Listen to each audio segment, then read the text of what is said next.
Bom dia, graça e paz. A oração do dia hoje, inocentados pela fé em Jesus e não por minhas obras. Daqui a pouco, meio-dia, tá bom? Nossa oração da tarde, deixa o seu celular aí acionado. Deixa o joinha no finalzinho, se você gostou desse momento de devocional, tá bom?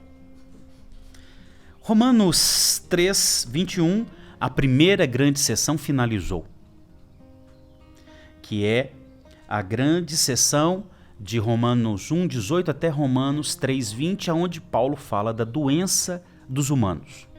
Agora, em outra grande sessão, Paulo vai falar do remédio para essa doença, que é fé em Jesus para eu ser inocentado. Ok?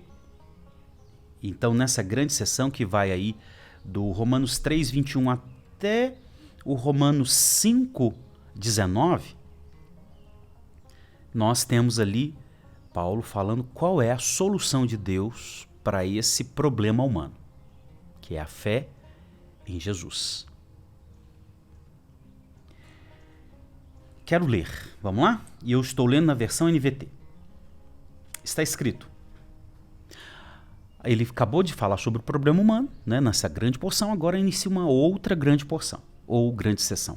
Ele diz: agora, porém, conforme prometido na lei de Moisés e nos profetas, Deus nos mostrou como somos inocentados diante dele, sem as exigências da lei. Somos declarados justos diante de Deus por meio da fé em Jesus Cristo. E isso se aplica a todos que creem, sem nenhuma distinção. Então, nesse primeiro parágrafo aqui, depois dessa grande sessão do problema humano, Paulo já deixa claro. Olha, já era prometido na lei e nos profetas esse modo de Deus inocentar infratores. E qual é o modo? Fé em Jesus. Esse é o modo. Esse é o modo e é para todos, judeus e não judeus. Todos. É assim que Deus declara infratores inocentes. 23. Pois todos pecaram e não alcançam o padrão da glória de Deus. Mas Ele, em sua graça, nos declara justo, e esse declarar justo é inocentar a pessoa, tá bom? É uma declaração de inocência ou não tem culpa, tá? Então vamos lá, 24. Mas Ele, em sua graça, nos declara justo. Outras versões vão falar justificados, mas eu estou usando o termo inocentado.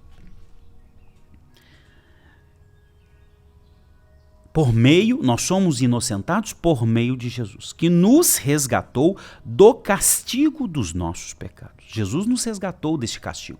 Veja, se eu nasci com infrações, delitos, se eu já nasci tendencioso a ser infrator contra Deus, e eu pratico infrações contra Deus, eu mereço o castigo dessas infrações.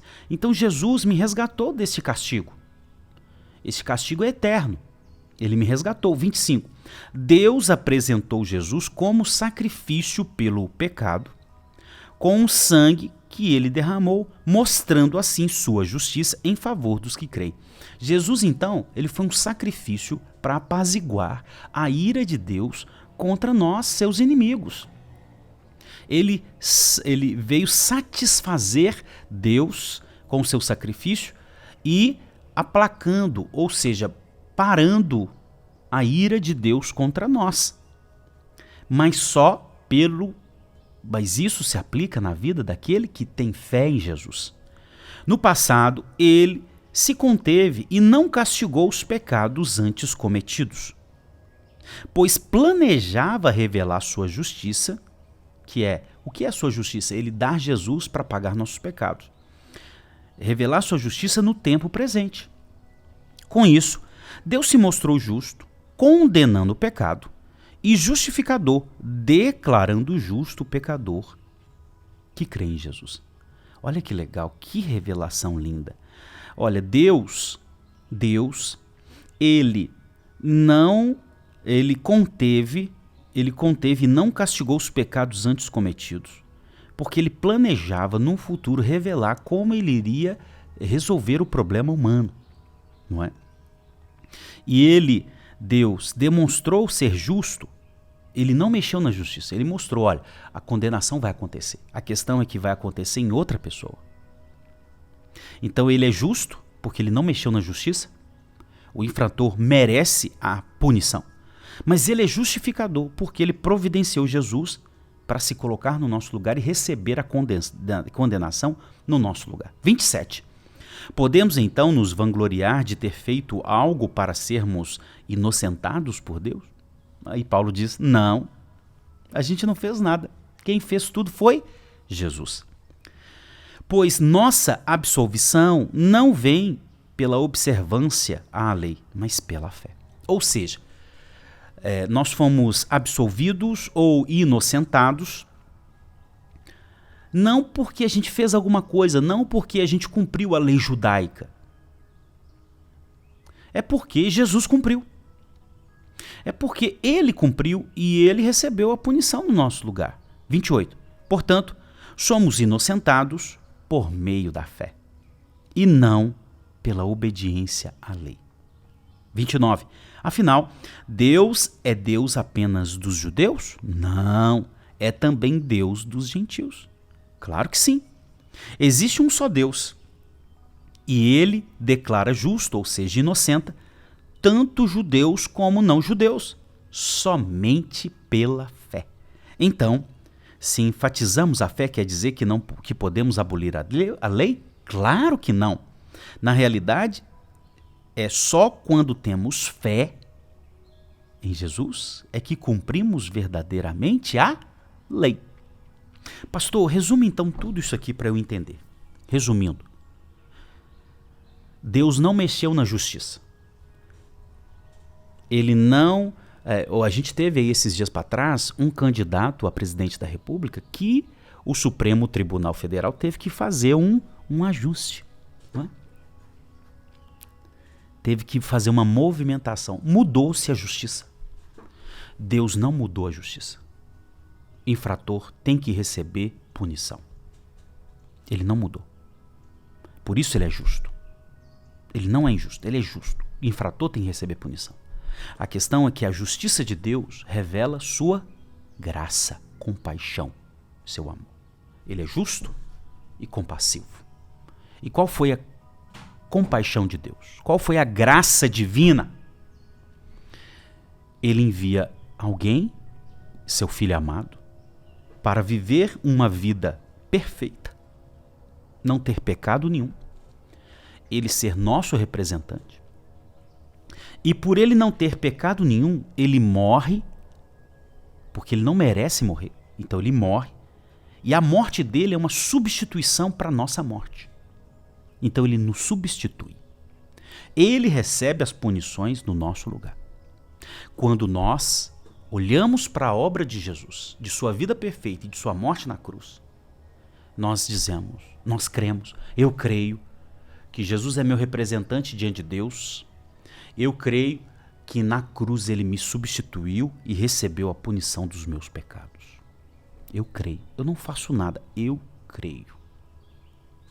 É aí que Deus bate o martelo e diz, inocentado. Renato está inocentado. Por quê? Por obras próprias do Renato? Porque ele observou a lei judaica? Não. Porque meu filho Jesus viveu uma vida perfeita, morreu e recebeu a punição no lugar do Renato.